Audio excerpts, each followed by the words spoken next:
समुद्र के किनारे बसा था एक छोटा सा शहर। उसी शहर में रहता था एक गरीब मछुआ गोपाल, जो दिन भर समुद्र के बीच मछली पकड़ता और शाम होते ही बाजार में जाकर बेचता।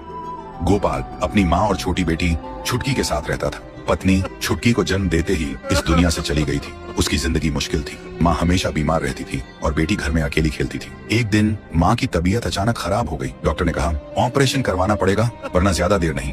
गोपाल के पास पैसा नहीं था, वो टूट गया था। अगली सुबह वो अपनी नाव लेकर समुद्र में निकलता है और जैसे ही हुक पानी में डालता है, हुक किसी भारी चीज से टकरा जाता है। वो जोर और कहता है, लगता है ये पोटली किसी प्लेन से गिर गई होगी। या तो कोई अमीर इंसान ने पानी में फेंका होगा या फिर ऊपर वाले का चमत्कार है। बोलते हुए वो थूक लगाकर साफ करने लगता है और हमेशा की तरह अपने आप से ही बोलता रहता है।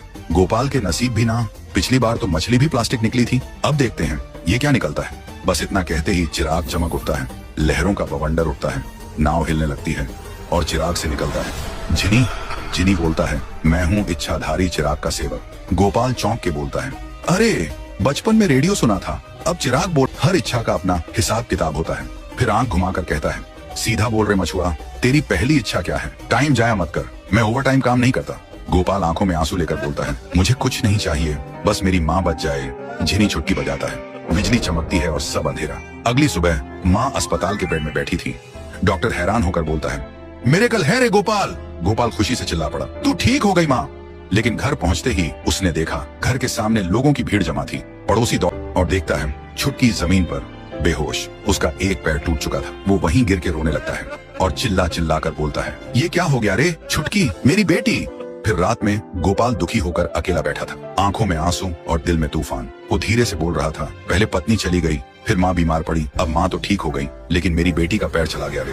तभी अचानक उसके सामने फिर से जिनी आता है। जिनी बोलता है, बता गोपाल, तेरी दूसरी इच्छा क्या है? गोपाल जिनी को देखकर बोलता है, तू फिर आ गया रे जिनी मामा। फिर गोपाल रोते हुए बोलता है, मेरी बेटी का पैर ठीक कर दे, बस इतना कर दे रे, वो फिर से दौड़ सके, फिर से हंस सके।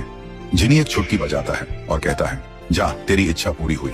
गोप और छुटकी का पैर भी ठीक हो चुका था। जिंदगी फिर से नॉर्मल लग रही थी। गोपाल के चेहरे पर फिर से एक हल्की सी मुस्कान थी।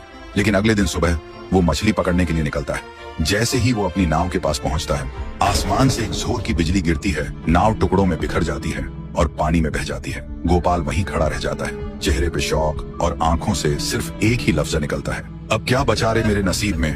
तभी जिनी फिर से आता है और बोलता है, बता रे गोपाल, अब तेरी तीसरी इच्छा क्या है? गोपाल चुप रहता है।